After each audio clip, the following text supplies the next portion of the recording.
네, 오늘은 여호수아 14장의 말씀을 통해 어차피 해야 할 일이라면이라는 제목으로 좀 말씀을 나누도록 하겠습니다. 혹시 여러분들은 과거 청년의 시절에 지금도 청년이긴 하지만 20대, 지금 30대이신 분들 20대 초반 혹은 이렇게 젊은 때에 정말 열심히 교회를 위해서 헌신하고 봉사했던 어떤 경험들, 기억들 혹은 추억들이 좀 있으신가요? 나는 진짜 내가 거의 교회에 미쳐서 살듯이 나 교회에 진짜 눈만 뜨면 교회 가서 밤에 자기 직전에 교회 오고 여름에 수련회 시즌이면 단기 선교면 진짜 열심히 교회에서 내 삶을 막 이렇게 헌신해 본 경험과 추억들 있으신 분 계세요? 얘가 영어로 하는 거 아니죠? 다 알아듣죠 지금? 있어요? 누구?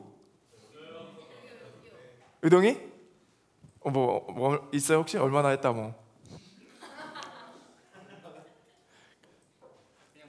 그냥 열심히 했다?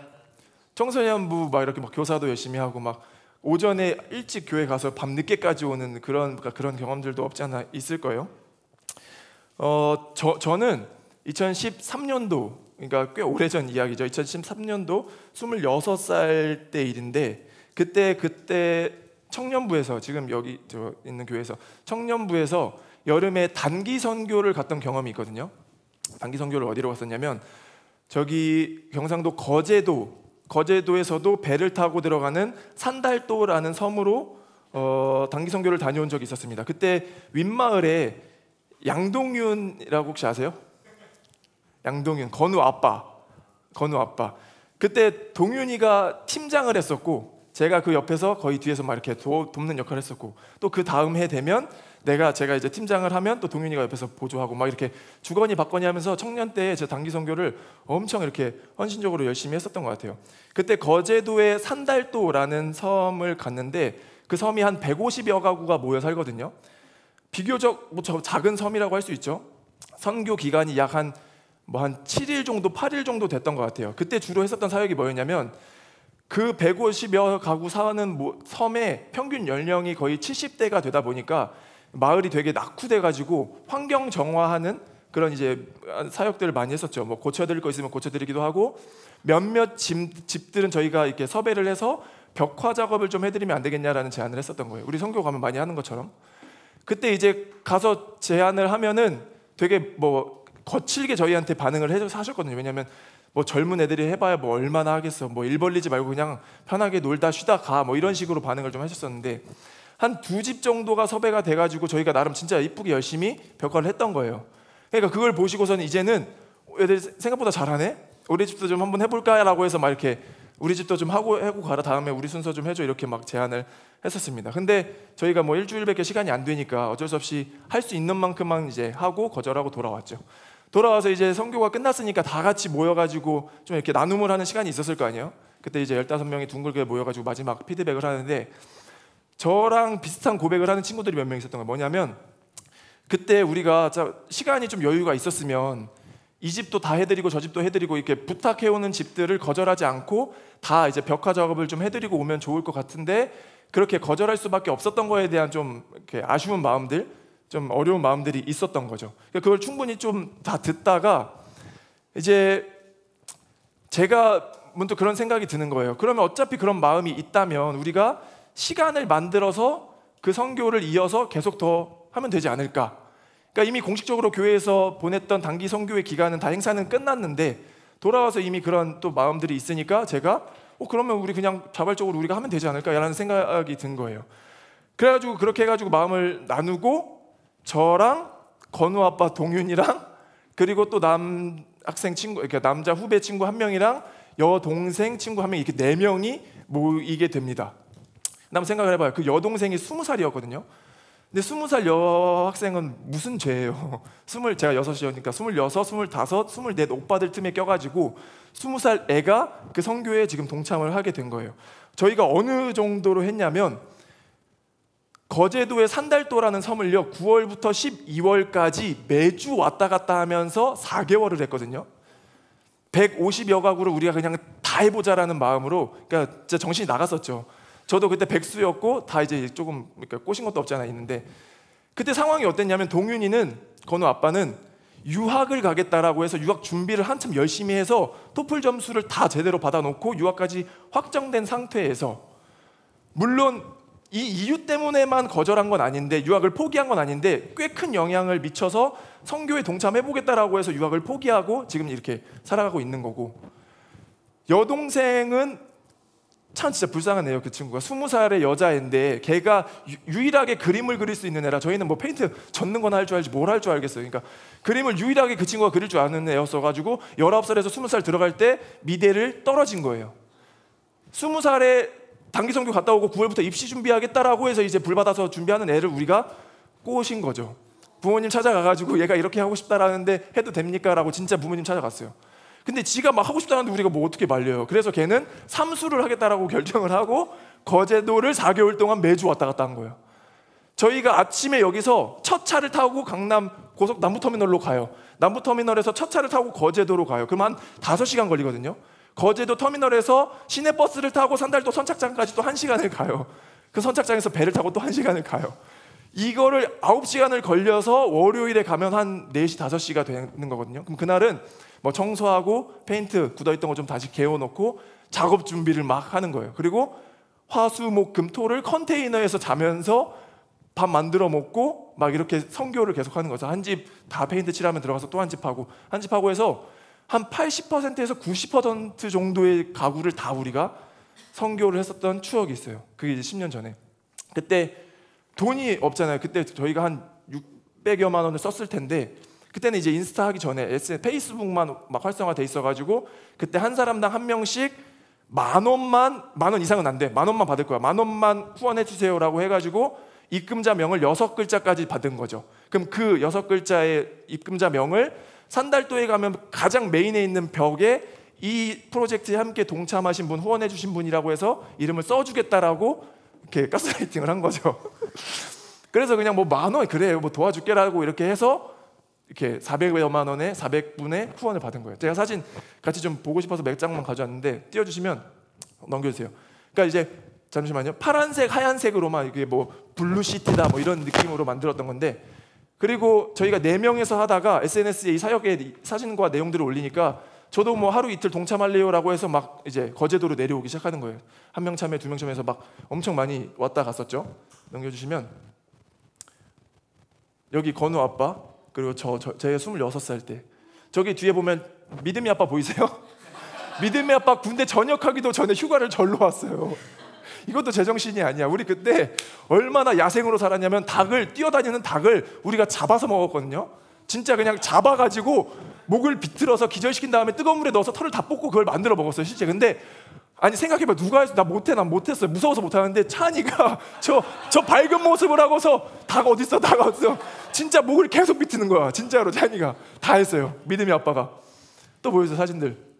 저렇게 계속 돌아다니면 저희 막 나름 막 회의하고 어디서부터 할 건지 벽화 막 그려놓고 마을 분들이랑 같이 또 이렇게 친해지기도 하고, 저희가 이제 여기가 이제 메인 벽인데 나름 그래도 선교인데 말씀을 전하는 게 너무 상황상 안 돼가지고 집집마다 벽에다가 말씀을 저희가 심는다는 개념으로 이렇게 먼저 넣어놓고 그 위에 안 보이게끔 덮은 그런 작업들을 계속 했었죠.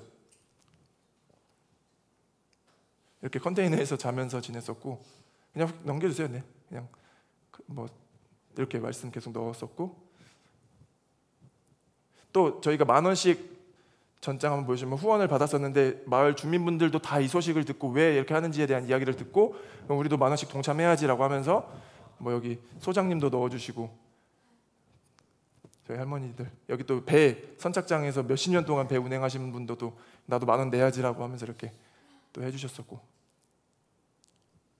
이런 식으로 계속 선교를 이어갔었죠. 이런 식으로 계속 그림도 그리고, 이게 벽이에요. 그 입금자 명 6명으로 하면은 6글자로 하면 저희가 다 이렇게 써드리겠다라고 해서 했었던 추억이 있습니다.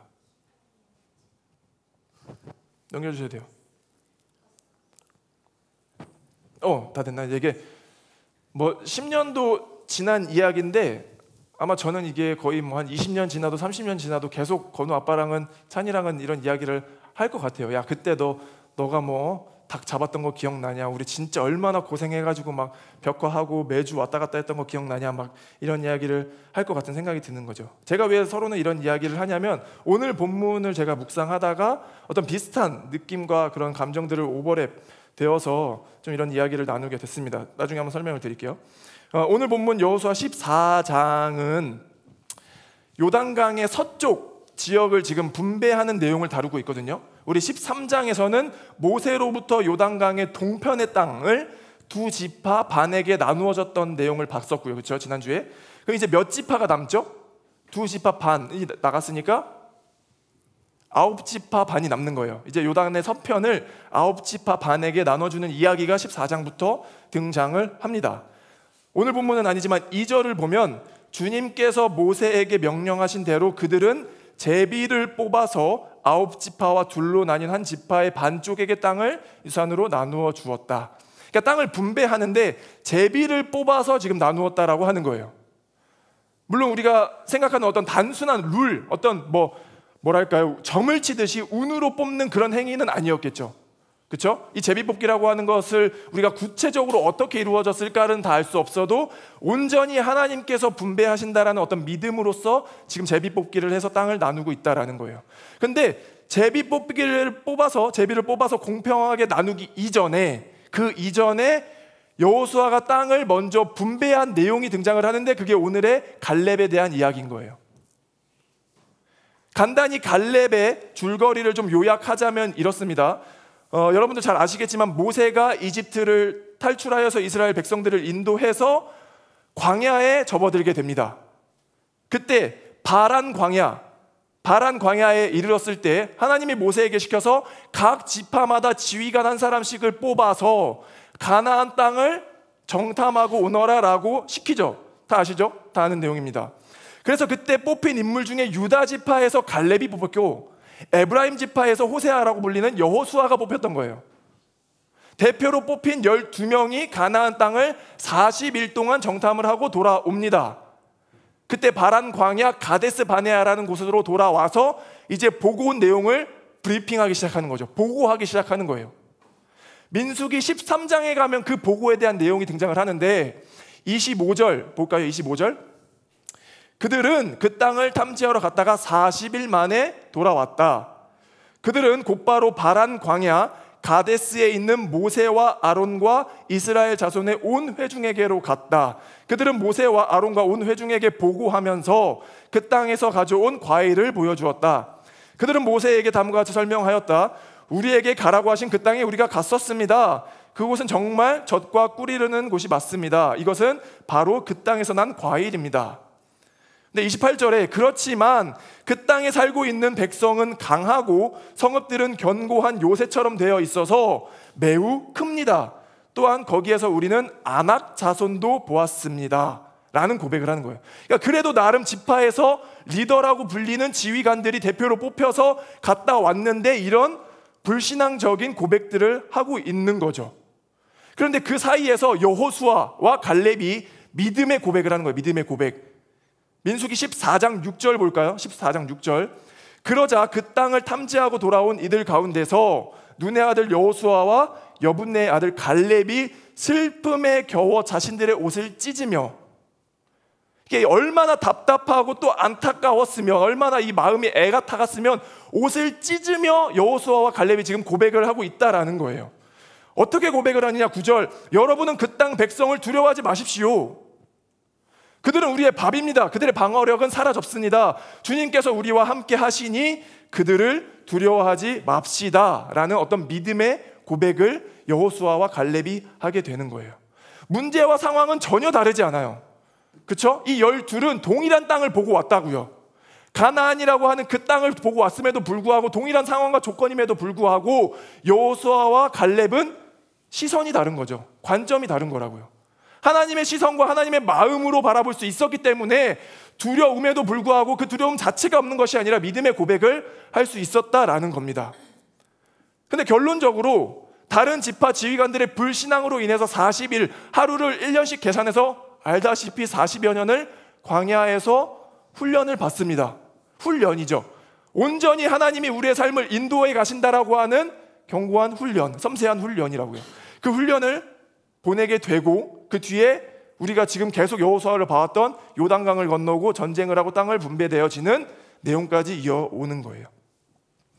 오늘 본문은 그때 옷을 찢으면서, 그렇죠? 막 분노에 차서 옷을 찢으면서 믿음의 고백을 한 이후로 45년이 흘렀습니다. 45년이 흘러서 85세의 노인이 된 갈렙과 여호수아가 이야기하는 장면이 오늘인 거예요. 그럼 제가 서론에 그렇게 이야기했던 이유가 뭐냐면, 그때 옷을 찢으면서 형님, 여호수아 형님, 그때 우리 다 안 된다라고 했을 때 우리 둘이 고백했던 거 기억나십니까? 라는 어떤 오버랩이 저도 되었던 거예요. 제가 10년 전에 그렇게 진짜 말도 안 되게 사역을 했었던 그 경험이 오버랩 되듯이 평생 내 몸에 각인이 되어 있던 것처럼 여호수아와 갈렙이 45년 전에 형님 다 안 된다고 할 때 가데스 바네아에서 진짜 그 안악 자손들 보고 왔을 때 믿음의 눈으로 고백했던 그 형님, 갈렙, 그치, 우리는 옷을 찢으면서 분노했었지. 다 안 된다고 할 때 우리가 된다라고 했었는데 그래서 우리가 40여 년의 광야 생활도 보냈지. 막 이런 과거의 회상들이, 추억들이 떠오르면서 서로 막 이야기를 주고받지 않았을까라는 생각이 들었다라는 거죠. 그런 과거의 회상을 하면서 갈렙이 이제 이야기를 꺼냅니다. 본문 6절이에요. 오늘 본문 6절. 유다 자손이 길갈에 있는 여호수아에게 다가왔을 때에 그니스 사람 여분네 아들 갈렙이 여호수아에게 말하였다. 지금 갈렙이 여호수아에게 말합니다. 당신은 주님께서 나와 당신에 대하여 가데스 바네아에서 하나님의 사람 모세에게 하신 말씀을 알고 계십니다. 내가 40살이 되었을 때 45년 전에 주님의 종주 모세가 가데스 바네아에서 나를 보내어 그 땅을 정탐하게 하였습니다. 나는 돌아와서 내가 확신하는 바를 그에게 보고했습니다. 나와 함께 올라갔던 나의 형제들은 백성을 낙심시켰지만 나의 주 나의 하나님을 충성스럽게 따라갔습니다. 그래서 모세는 그날 네가 주 나의 하나님께 충성하였으므로 너의 발로 밟은 땅이 영원히 너와 네 자손의 유산이 될 것이다 라고 맹세하였습니다. 45년 전에 그 믿음의 고백이 너가 밟는 땅을 다 너에게 줄게 라고 이미 약속이 있었다라는 거죠. 그 약속을 기억하고 있다가 이제 마침내 85세 된 갈렙이 여호수아와 이런 이야기를 하는 거예요. 과거에 우리의 모두가 불신앙으로 힘들어하고 있을 때 우리가 믿음으로 고백하였고 신앙으로 고백하였고 그때 하나님께서 나에게 내가 밟는 땅을 다 준다라고 하였습니다. 이 내용을 뭐 어렵게 이해하지 못하는 분들은 없을 거예요. 그렇죠? 이 줄거리는 다 충분히 이해가 될 거라고 믿습니다. 근데 우리가 눈여겨봐야 하고 싶은 게 눈여겨봐야 할 게 뭐냐면 갈렙이 요구한 땅이 어디냐는 거예요. 갈렙에게 지금 먼저 독점할 수 있는, 선취할 수 있는 기회가 주어졌는데 그 갈렙이 그럼 먼저 요구한 그 땅이 어디냐는 거죠. 13절 볼까요? 13절. 여호수아가 여분네 아들 갈렙을 축복하고 헤브론을 유산으로 그에게 주었다. 헤브론. 이 헤브론은 아브라함의 아내 사라가 죽은 곳입니다. 지금 본문 당시에요. 지금 본문 당시 우리가 생각하는 관점이 아니라 지금 본문 당시에서 땅을 분배받았다라고 하는 것은 이미 전쟁이 다 끝나서 거기에서 살고 있던 사람들을 다 점령하여서 그냥 마음 편하게 다 입주 청소돼 있고 가정 가구 다 들어와서 몸만 들어가면 되는 그런 상황이 전혀 아니에요. 땅이 분배받아진다라고 하는 것은 이미 이제 그동안은 모든 연합군, 이스라엘 12지파 연합군으로 싸워오던 것이 각계 전투로 각 개별로 각 지파마다 그 땅에 들어가서 이제 전쟁을 개별적으로 승리를 해내야 되는 거예요. 이해가 되십니까? 그러니까 모든 게 준비돼서 들어가는 게 아니라 이제 가서 전쟁을 치러야 된다는 거죠. 그렇게 생각했을 때 갈렙이 먼저 요구한 땅은 조금 더 효율적이고 효과적이고 나에게 이익이 되고 훨씬 더 전쟁하기에 편한 곳이어야 맞다라는 생각이 듭니다. 그렇지 않을까요? 어차피 전쟁을 해서 이겨야 할 대상이라면 쉽게 이길 수 있는 상대를 먼저 꼽는 것이 우리의 이익인 거죠. 남자들 한번 생각해 봅시다. 군대 갔어요. 군대 가서 자대 배치를 받는데 만약에 여러분들이 스스로 자대 배치를 받을 수 있는 기회가 주어진다고 했을 때 주님 저를 보내십시오. 제가 북한으로 가겠습니다 라고 할 사람이 누가 있겠냐고요. 있어요? 북한 가? 아니 최전방 가서 제가 다 한번 해보겠습니다 라고 자진해서 갈 수 있는 사람은 사실 그렇게 많지 않아요. 그렇죠? 가능하면 평안하고 가능하면 훈련이 없고 편한 곳으로 가는 게 이제 우리의 상식이죠. 우리 만약에 다 같이 여행을 갔어요. 수련회를 가든 여행을 갔을 때 방 배치를 해요. 그럼 나에게 먼저 방을 내가 고를 수 있는 기회가 주어진다면 물론 우리는 교회니까 그래도 좀 이렇게 긍휼한 마음으로 할 수 있겠지만 만약에 뭐 학교 MT를 갔을 때 갔을 때 여러분들이 먼저 그렇게 방을 가져갈 수 있는 기회가 주어져요. 그러면은 누가 햇빛도 안 들어오고 막 화장실도 열악하고 꿉꿉하고 안 좋은 방을 쓰겠냐고요. 당연히 좋은 곳으로 가지 않겠어요? 그게 우리의 어떤 합리적인 선택인 거죠. 인간이라면 누구나 자기에게 유익하고 효과적이고 효율적인 곳을 고르기 마련이라는 거예요. 그러니까 갈렙이 고른 그 땅은 매우 효율적이고 편한 곳이어야 되는 거죠. 근데 오늘 본문에서 갈렙이 먼저 요구했던 땅 헤브론은 전혀 그렇지가 않습니다. 헤브론의 옛 이름을 기럇 아르바라고 하거든요. 기럇 아르바. 이게 아르바의 땅이라는 의미예요. 아르바가 사람 이름인데 당시에 아낙 사람들 중에 위대하고 상징적인 인물이 아르바예요. 예를 들면 골리앗 같은 거죠. 아르바라는 인물이 아낙 자손들 중에서도 키가 훨씬 크고 힘도 제일 세고 그냥 아낙 자손의 대표 인물이 아르바. 기럇 아르바의 땅이 헤브론이라고요. 그럼 헤브론은 이미 아낙 자손들로 가득해 있는 곳이에요. 그냥 한두 사람 정도야 우리보다 머리가 하나 더 있고 덩치가 크면 어떻게 해보겠는데 그냥 기본 피지컬이 우리보다 훨씬 커요. 근데 45년 전에 이미 갈렙은 헤브론에 가서 가나안에 가서 그 땅을 보고 왔다고요. 그러면 자기가 경험하기에 절대 못 이기겠다라는 판단이 안 섰을까요? 저는 이성적으로 쓸 수 있다라고 생각합니다. 그런데 믿음의 눈으로 바라볼 수 있기 때문에 헤브론을 요구하는 거죠. 15절 헤브론의 옛 이름은 기럇 아르바였는데 아르바는 아낙 사람 가운데서 가장 위대한 인물이었다.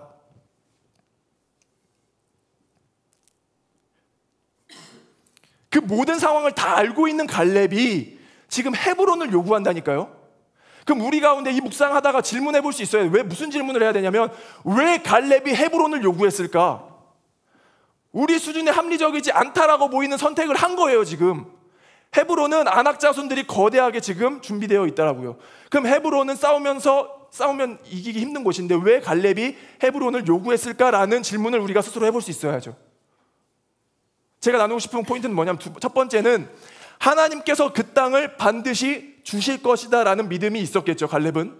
그건 첫 번째 이유고요. 두 번째, 믿음의 공동체에서 어차피 누군가 해야 할 일이라면 스스로 가장 불편하고 어려운 자리로 가기 위해서 저는 갈렙이 선택했다라고 믿습니다.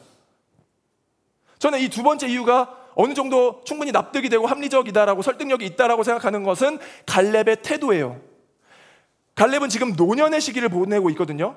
제가 왜 노년이라고 추측을 하냐면 13장 1절을 보면 여호수아가 늙고 나이가 많아졌다라는 기록이 나와요. 그럼 여호수아와 갈렙은 동시대를 계속 살아왔잖아요. 여호수아가 늙고 나이가 많아졌으면 갈렙도 이미 늙었을 거라고요. 사실 움직이기도 굉장히 힘든 나이인데 비슷한 시기를 보내고 있었을 텐데 오늘 본문에서 갈렙은 헤브론 땅을 요구하면서 동시에 내가 전쟁에 나갈 수 있도록 꼭 참전시켜달라고 요구하고 있습니다. 11절 볼까요? 11절 모세가 나를 정탐꾼으로 보낼 때와 같이 나는 오늘도 여전히 건강하며 그때와 마찬가지로 지금도 힘이 넘쳐서 전쟁하러 나가는 데나 출입하는 데는 아무런 불편이 없습니다. 나는 이제 나이가 많으니까 할 만큼 했으니까 편히 쉬게 놔두세요라고 고백하는 게 아니라 아낙 자손과 싸울 기회를 나에게 달라는 거예요. 지금 전쟁하기에 전혀 힘이 딸리지 않으니까 실제 나이는 많을 거예요. 힘이 많이 붙였을 거라고요. 그런데 그 믿음의 눈으로 고백하는 거죠. 하나님, 제가 아낙 자손과 싸울 수 있는 기회를 주십시오. 제가 싸우는 게 아니라 하나님이 저를 도와주실 거 아닙니까? 저는 이걸 믿음의 고백, 신앙의 고백이라고 이야기해보고 싶습니다. 나이가 들면요 힘들어요. 저조차도 어제 축구 한번 하고 왔다고 해서 좀 힘들어요. 나이가 들면 더 편한 곳으로 가고 싶은 게 우리의 욕구고 더 안 하고 싶고 더 조금 쉬고 싶은 게 우리의 본능과 욕구인데 불편한 것을 안 하고 싶은 게 우리의 욕구인데 갈렙이 진짜 전혀 힘들지 않고 피곤하지 않아서 그런 고백을 하는 게 아니라 믿음의 고백이라고. 믿음의 고백. 신앙의 공동체 안에서는 어차피 누군가 해야 할 일이라면 모범이 되겠다라는 거죠. 주님, 제가 나이는 85세지만 제가 해보겠습니다. 우리 유다 지파의 어른으로서 이스라엘의 어른으로서 제가 해보겠습니다라는 어떤 신앙의 고백이라고요. 저는 우리 모두가 갈렙으로부터 이 자세를 배울 수 있길 소망합니다. 아멘. 믿음의 공동체 안에서는요 어차피 누군가 해야 할 일이라면 스스로 더 낮은 곳으로 가는 거죠. 더 귀찮은 일로 가는 거라고요. 더 불편하고 더 까다롭고 더 힘든 일로 가는 거예요. 왜냐하면 내가 귀찮으면 남도 다 귀찮겠죠. 내가 힘들면 남도 다 힘들 거라고요.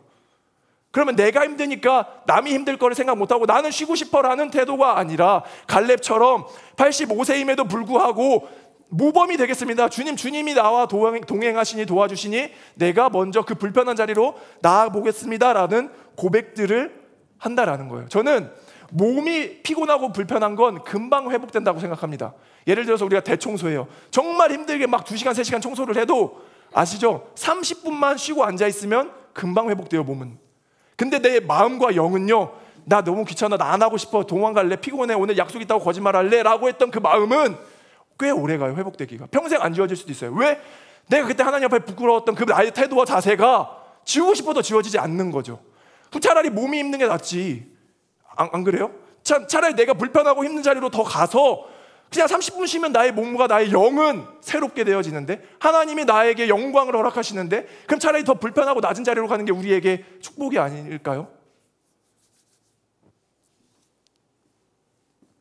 우리 이제 시심에 고등부 친구들이 저번 주부터 들어오기 시작했어요. 고등부가 오기 시작했는데, 이 친구들이요, 신앙을, 그러니까 하나님을, 예수 그리스도를 어떻게 경험할 수 있을까? 어떻게 알아갈 수 있을까? 혜선이는 그래도 교회를 좀 다녀본 것 같긴 한데, 진영이 오늘 못 왔지만 교회를 거의 처음 다녀요. 모든 게 지금 낯설고 내가 여기서 뭐 하고 있지라는 생각도 들 수도 있을 거예요.